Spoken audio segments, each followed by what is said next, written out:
qui doit l'aimer. Ça, c'est les points qu'on va développer ce soir. Mais avant de développer un point, je vais d'abord vous citer des phrases. Et vous allez me dire à quoi ça vous fait penser.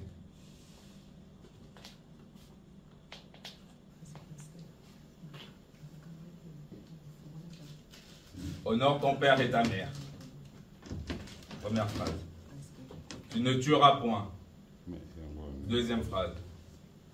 Tu ne commettras point d'adultère. Troisième phrase.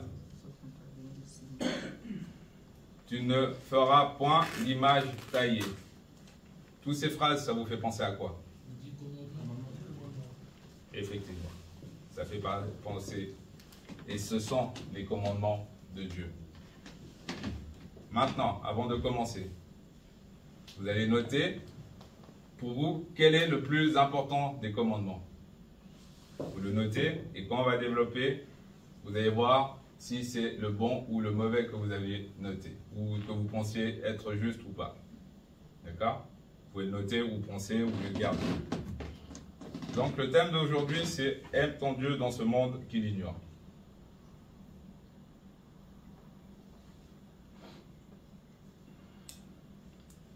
Pourquoi aimer Dieu dans un monde qui l'ignore? Point A.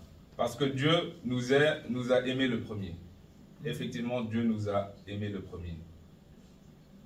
Mais avant cela, on va lire Marc 12, verset 30. Marc 12, verset 30. Je vais lire au nom de Jésus-Christ. Tu aimeras le Seigneur ton Dieu de tout ton cœur, de toute ton âme, de toutes tes pensées et de toute ta force. Ça, c'est Jésus qui le dit quand on lui a posé la question, quel est le plus grand des commandements? Donc, en un seul commandement, Jésus il a regroupé le plus grand des commandements qui englobe tous les commandements. Et c'est celui-là. Est-ce que c'est celui-ci que vous aviez pensé? Vous-même, vous le savez. Mais le plus grand, sachez-le, le premier commandement, le plus grand des commandements, je le répète, c'est « Tu aimeras le Seigneur ton Dieu de tout ton cœur, de toute ton âme et de toute ta pensée et de toute ta force. » Et il y a un deuxième commandement qui le suit, c'est le deuxième qui se rapproche beaucoup, c'est « Tu aimeras ton prochain comme tu t'aimes toi-même. » Ça, c'est les deux plus grands commandements que Jésus a dit à ses apôtres, qu'il a laissés, les plus importants. Et c'est vrai. Pourquoi maintenant aimer Dieu dans ce monde qui l'ignore? Parce que Dieu nous a aimés le premier. Il nous a tellement aimés qu'il a donné son Fils unique, pour toi, pour moi, pour qu'on soit sauvés. Le peuple d'Israël, on le sait, c'est un peuple qui a tourné souvent le dos à Dieu. Nous aussi, comme on est là, on tourne souvent le dos à Dieu. Ça, je ne sais pas si c'est depuis la nature, depuis que le diable nous a pervertis, qu'on est devenu comme ça, certainement. Mais on fait que du mal, on fait souvent du mal à Dieu. Dieu nous fait du bien, nous qu'est-ce qu'on fait? Droit derrière, parce qu'il nous a permis de nous pardonner. Droit derrière, on va faire 3-4 choses qui ne confirment pas à Dieu. Mais par son grand amour, vu qu'il nous aime, il nous a aimé le premier et il nous aime toujours, il nous pardonne. Il nous accepte tel qu'on est. Malgré ces fautes-là. Le peuple d'Israël, c'est vraiment, quand tu lis la Bible, à l'époque, avant Jésus, tu vois vraiment que chaque fois, à chaque cycle, un nouveau roi, un nouveau prophète, un nouveau juge, à chaque cycle, il tourne tout le temps le dos à Dieu. Pourtant, pendant que ces prophètes sont là, pendant que les juges sont là, qu'est-ce qu'ils font? Dieu se manifeste dans leur vie. Dieu leur montre sa main. Ils vivent directement. Le peuple d'Israël, quand ils sont sortis d'Égypte, ils ont vécu des miracles que même nous, on ne verra jamais dans nos vies. Mais malgré ça, qu'est-ce qu'ils ont fait? Ils ont tourné le dos à Dieu. Ils ont commencé à parler mal sur Dieu. Ils ont commencé à dire que ce Dieu-là, il les a sortis d'Égypte pour les tuer, des choses comme ça. Ça, c'est la nature profonde de l'homme. Et de nos jours, il faut éviter d'être comme ça. Essayons de ne pas ressembler à ce peuple-là. Mais c'est difficile, c'est facile à dire, mais c'est difficile à faire. Moi, le premier, je tourne le dos à Dieu. Ça, c'est sûr. Parce que je suis fait que de chair et je suis faible. Je suis fatigué, tu as le travail, tu as la famille. Après, ce n'est pas des excuses. Hein. Devant Dieu, ce n'est pas une excuse, ça. Parce que c'est moi qui ai demandé à Dieu de me donner ça. Une fois qu'il m'a donné ça, maintenant on prend ça comme excuse. Oh, tu m'as donné un travail trop épuisant. Oh, tu m'as donné des enfants trop turbulents. Ça va pas. Oh, tu m'as donné une femme qui me prend la tête tout le temps. Ça va pas. Mais tu cherchais ça, on cherchait ça. Donc ce n'est pas des excuses. Mais malgré tout ça, Dieu, qu'est-ce qu'il fait? Il nous aime. Il nous a aimé le premier et il continuera à nous aimer. Donc on a cette grâce-là que Dieu a un grand cœur. Suivons ce cœur-là, suivons cet amour-là, aimons-le pendant que le monde l'ignore. Toi, qu'est-ce que tu fais? Tu dois aimer. Focus sur ce Dieu-là. Avance, regarde-le. Parce que l'amour de Dieu nous a sauvés. L'amour de Dieu nous a sauvés. Effectivement, il nous a sauvés. Comment? Comme je l'ai dit avant, et ça on le connaît tous, ça c'est dans Jean 3, 16, ça c'est le verset que tout le monde connaît. Car Dieu a tant aimé le monde qu'il a donné son Fils unique. Car Dieu a tant aimé le monde qu'il a donné son Fils unique. Et c'est vrai, il a donné son Fils unique pour toi, pour moi, pour qu'aujourd'hui je puisse dire je suis enfant de Dieu si je crois en ce sacrifice. Parce que l'amour de Dieu nous a sauvés. Il nous sauve tous les jours que tu vis. Il te sauve. Cet amour-là t'a sauvé. Cet amour continuera à te sauver. Continuera à sauver ta famille, tes enfants. Accrochons-nous à ça. Dieu Dieu est bon, quoi. Moi qui suis pécheur, ce Dieu-là m'aime.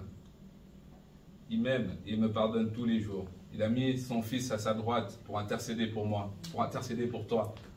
Il s'est mis à sa droite pour pardonner nos fautes.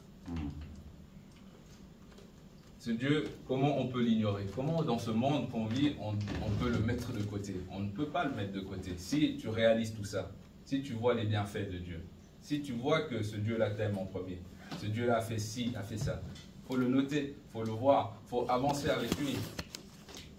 Et tu verras que tu ne voudras pas le mettre de côté. Comment aimer Dieu dans un monde qui l'ignore? Parce que pourquoi on l'a vu? Pourquoi? Parce qu'il nous a tant aimés. Pourquoi il a donné son Fils unique? Mais comment l'aimer? Ça c'est aussi très compliqué. Comment on dit j'aime mon épouse, j'aime mes enfants? C'est facile. Par des actes, tu aimes tes enfants, tu aimes ton épouse. Par des gestes, par des mots, tu peux aimer ton épouse, ta famille. Mais comment, sincèrement, on peut aimer notre Dieu? Premièrement, par sa fidélité, par ta fidélité à sa parole.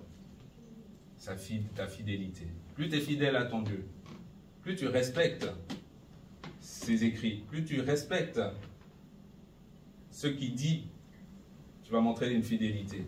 Ses commandements, comme je l'ai dit au départ, ses commandements. Tu ne tueras point, tu ne commettras pas d'adultère. Ça, c'est une fidélité. Tu ne fais pas tout ça, c'est une fidélité. Tu montres à ton Dieu que oui, je suis fidèle. Tu l'aimes en premier.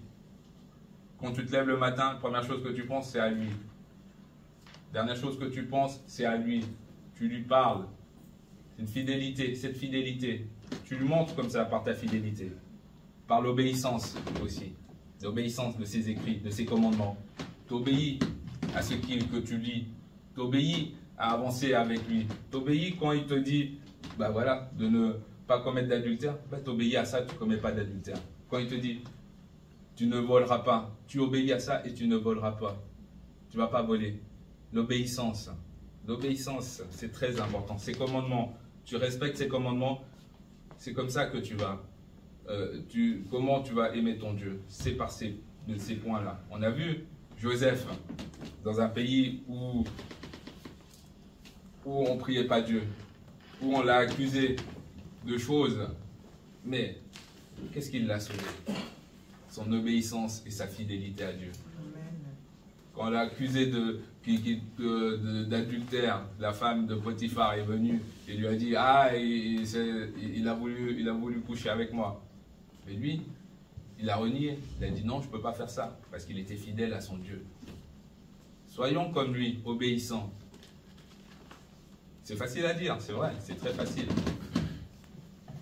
à le dire comme ça. On voit, il était rempli de l'esprit, mais tout le monde peut être rempli de l'esprit. Il faut juste demander que Dieu te guide. Invite l'esprit à être en toi. Invite l'esprit à t'aider à avoir cette fidélité si tu as de la difficulté. Invite l'esprit qui est en toi de t'aider à devenir fidèle à ton Dieu, de t'aider à être obéissant à ton Dieu. Et je suis sûr que l'esprit de Dieu, vu qu'il est 3 fois saint, il est aussi esprit, il va t'aider à devenir comme ça. Parce que si tu le demandes d'un cœur sincère, il va le faire. Il ne veut pas que son enfant périsse. Il veut justement que toi, moi, nous en tant qu'enfants, on hérite de son royaume. Et qu'on devienne des adorateurs pour lui. Un jour, quand il viendra prendre son église, qu'on soit là pour l'adorer et être avec lui. Donc, demande si c'est difficile. Si c'est difficile d'être fidèle et obéissant, demande à l'Esprit de Dieu de t'aider à pouvoir faire cela, à être obéissant, à être fidèle. Comme Joseph, il a été fidèle.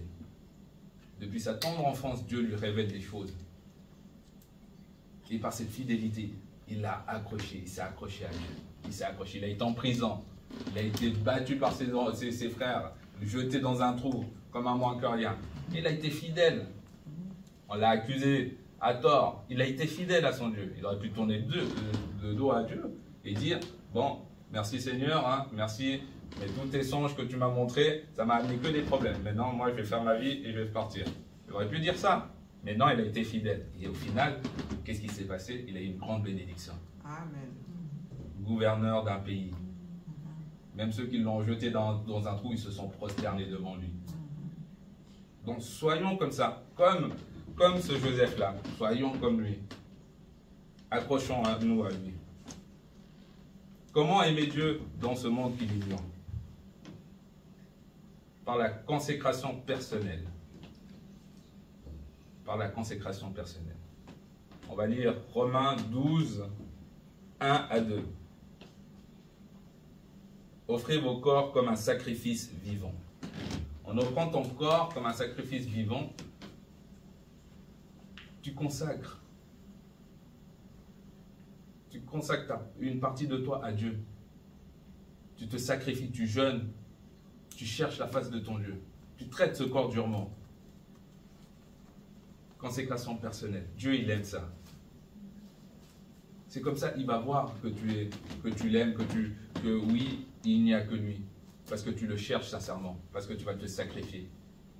Tu vas traiter ce corps durement pour lui montrer que oui, papa, je te cherche. Oui, papa, je suis fidèle à toi. Oui, papa, je t'aime. Pendant que le monde, eux, ils t'abandonnent, moi, je suis fidèle à toi. Amen. Moi, je marche vers toi. Regarde les sacrifices que je fais pour toi. Et sache que ce Dieu-là ne t'oubliera pas. Il ne t'oubliera pas. Si tu le fais comme ça d'un cœur sincère, il ne t'oubliera pas. Par des témoignages aussi. Des témoignages actifs. Tu es la lumière de ce monde. Sache-le, tu es la lumière de ce monde devant les hommes. Donc, qu'est-ce que ça veut dire que tu es la lumière devant les hommes? C'est que devant ton frère, devant un collègue, devant tes parents, si tu crois sincèrement à ton Dieu, tu es une lumière pour eux. Et tu dois la manifester devant ces personnes-là. Tu dois manifester cette lumière. Parce que Dieu a mis une grâce en toi, a mis une lumière en toi.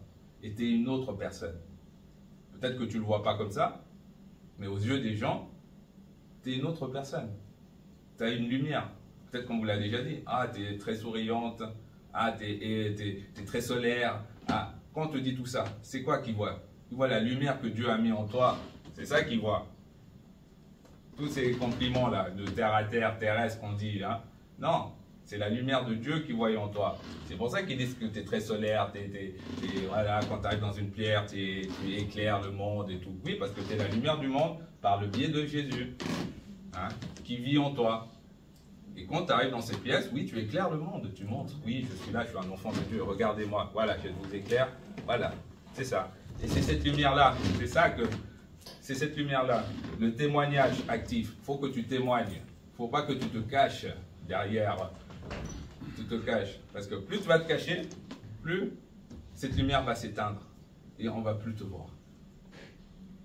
Et tu peux être une bénédiction pour quelqu'un. Sache-le, tu peux être une bénédiction. Donc, si tu es enfant de Dieu, dans ton lieu de travail, ne cache pas que tu es enfant de Dieu. Devant tes amis, ne cache pas que tu es enfant de Dieu.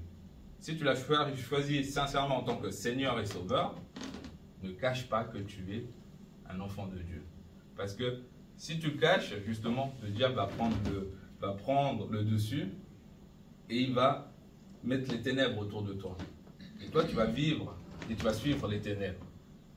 Par contre, s'ils savent que tu es un enfant de Dieu, ils vont peut-être se stopper. Ils ne vont pas aller faire des choses, en tout cas en ta présence, qu'il ne faudrait pas. Ou ils ne vont pas t'amener dans des endroits qu'il ne faudra pas. Mais si tu caches ton identité, c'est clair que oui, et tu suis, parce que tu ne veux pas être démasqué.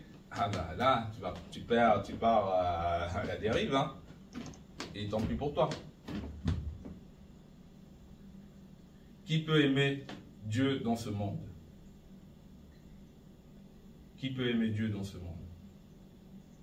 Ceux qui ont exprimé son amour.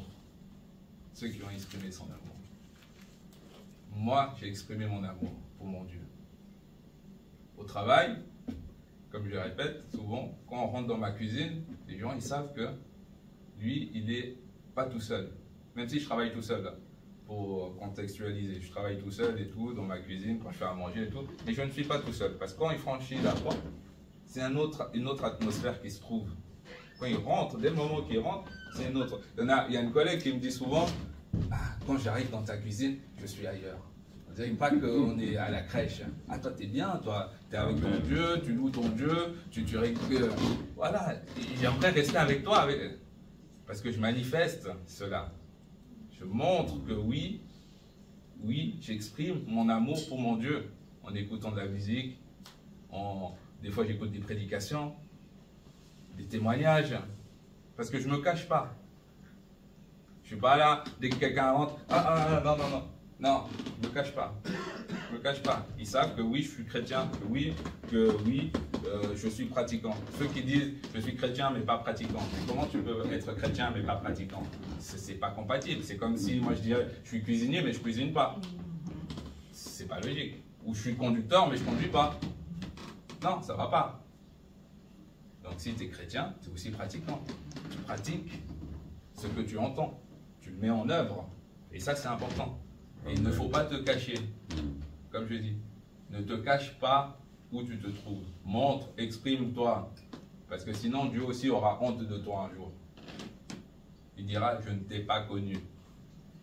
Il va te citer tous les points où tu as montré que non, tu ne le connaissais pas. Tu te cachais. Donc pour dire que ceux qui aiment, qui peut aimer Dieu dans ce monde, c'est ceux qui en expriment son amour, ceux qui montrent son amour pour lui. Ceux qui sont appelés à faire la différence. Ceux qui sont appelés à faire la différence. Vous pouvez noter 1 Pierre 2, 9. J'aime bien ce verset-là. 1 Pierre 2, 9. Je lis au nom de Jésus-Christ. Vous êtes une race élue, afin que vous annonciez les vertus de celui qui vous a appelé. Je répète, vous êtes une race élue. On s'arrête là. Comme tu es là, tu es une race élue. Je suis une race élue. On est tous là, comme on est là, des races. On est élus de qui? De Dieu. Et c'est ça qui est important. Sache-le. Même si on te voit comme si tu as moins que rien, sache que tu es un élu de Dieu. Et que tu hériteras de son royaume si tu te donnes sincèrement à ton Dieu. Et comme tu es une race élue, tu dois annoncer la parole autour de toi. Tu dois montrer que oui, tu es au-dessus, que oui, je n'ai pas honte de mon Dieu, je n'ai pas honte de qui je suis, parce que je suis l'enfant des rois des rois. Amen. Et mon Père, c'est Dieu, c'est le Seigneur des Seigneurs. Donc, pourquoi avoir honte? Montre montre, propage, montre que oui, je suis l'enfant des rois. Et que si tu viens aussi, tu pourras aussi être enfant des rois. Si tu donnes ta vie à ce Dieu-là, tu pourras hériter de son royaume, tu pourras avoir la vie éternelle. Et tu ne manqueras de rien. Dès le moment où tu choisis Dieu, tu ne manqueras de rien. Même si là, maintenant, peut-être, tu te dis, ah, c'est un peu piac, ah, là, c'est dur, ce mois-ci. Non, tu ne manques de rien. Parce que quand tu te tournes, tu te mets à genoux et tu demandes à Dieu, Dieu, il est là et il va t'apporter de quelque soit comme manière. Amen. Il va venir, il va te donner. Il ne te laissera jamais seul. La parole dit, demande tout ce que vous demanderez sincèrement par la foi, par la prière, sachez que vous l'avez déjà obtenu. Amen. Donc il faut simplement demander, te mettre à genoux, demander avec sincérité, avec foi, et Dieu va te donner. Parce que tu fais partie de la race élue. Voilà. Où manifester cet amour pour Dieu? Où manifester cet amour pour Dieu? Autour de toi. Tu dois manifester cet amour, comme je l'ai dit avant. Hein, je vais me répéter encore une fois. Mais dans ton travail, envers tes amis, tu dois manifester cet amour. Montrer que, oui, tu aimes ce Dieu-là. Avec tes enfants, tu dois manifester. Quand vous aurez des enfants, manifester cet amour à tes enfants. Montrez-les, enseignez-les. Montrez-les que oui, il y a un Dieu. Que oui, on a cru en ce roi-là, en ce Dieu-là. Pour qu'eux aussi puissent faire pareil. Parce que si on ne les enseigne pas, ben, ils ne sauront pas. Et ils préféreront aller dans le monde. Or que c'est tout faux. Peut-être qu'un ami aussi proche de toi a besoin de ça. Mais comme tu ne te manifestes pas, ben, il reste dans son tourment, dans sa tristesse. Or que toi, tu as une solution pour lui. Et c'est Dieu. Mais si tu ne te manifestes pas, tu ne le montres pas, ça peut être compliqué. C'est ça.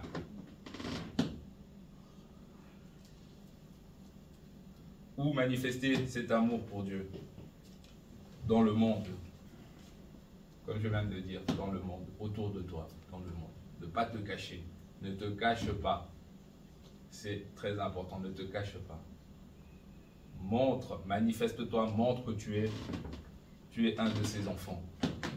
Que tu as une grâce, que tu as une lumière. Et que grâce à cette lumière, tu peux transformer des cœurs. Tu peux changer des vies. Tu peux changer la vie de cette personne qui est triste. De ton collègue qui est triste. De ton frère qui est triste. De ta sœur qui est triste. Tu peux changer sa vie. De ton voisin qui est triste. Tu peux changer sa vie. Mais il faut juste manifester que tu es un enfant des rois. Amen. Amen.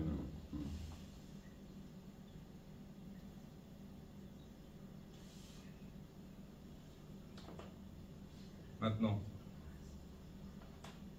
quoi faire correctement pour aimer ce Dieu?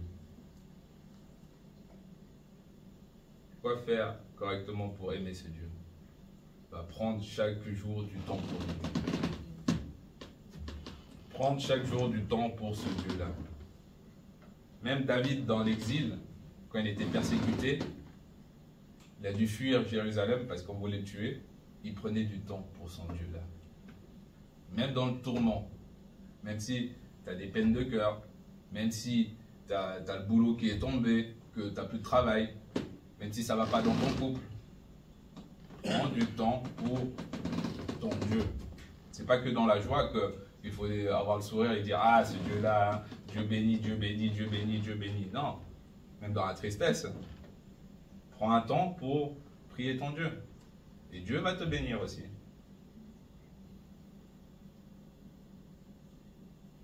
Un verset que tout le monde connaît. Dans Josué 24, 15. Je dis au nom de Jésus-Christ, Amen. moi et ma maison, nous servirons l'Éternel. Toi et ta maison, servez l'Éternel. Toi tout seul, sers ton Éternel, sers l'Éternel. Dans ce monde que Dieu, on le met de côté. Sers ton Dieu. Ne l'oublie pas. Sers ton Dieu. Accompagne-le. Montre que oui, c'est lui que tu aimes. Lui qui t'a aimé le premier et qui continue à t'aimer. Montre-lui que oui, tu l'aimes, que tu es accroché à lui. Que sans lui, tu n'es rien. Voilà, pour finir, je vais vous donner une question. Vous pouvez la noter. Une question pour réfléchir à ce que vous venez d'entendre. Et toi, que choisis-tu aujourd'hui? Vivre dans l'amour de Dieu malgré les rejets du monde, ou suivre un monde qui ignore celui qui t'a tant aimé? Tu peux répéter. Je répète. Et toi, que choisis-tu aujourd'hui? Vivre dans l'amour de Dieu malgré le rejet du monde, ou suivre un monde qui ignore celui qui t'a tant aimé?